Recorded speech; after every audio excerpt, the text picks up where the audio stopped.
So that's one phrase that we think of, but what is the actual mechanism by which this kind of encounter is received by a new believer? Now, I want to talk to you about conversion as it relates to studies that have been conducted about how new believers come to a saving knowledge of Jesus Christ and in a community of believers.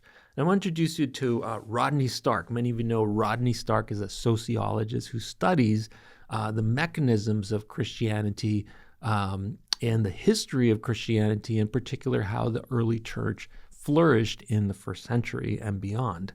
And he says this about the conversion process. He says this: for generations, it was assumed that religious conversions were the result of doctrinal appeal, that people embraced a new faith because they found its teaching particularly appealing.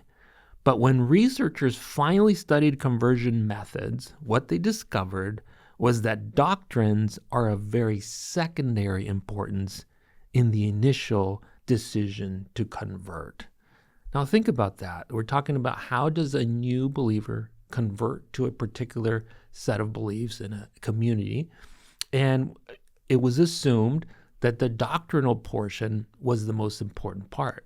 So as these converts were studied and they were interviewed and they asked them, what was it about this faith that caused you to want to become part of this community? They found that the doctrines were actually not the primary way that attracted them to become members of that community. Rodney Stark continues in the book Cities of God, page 13. He says, by now, dozens of close-up studies on conversion have been conducted, and all of them confirm that social networks are the basic mechanism through which conversion takes place. To convert someone, you must first become that person's friend.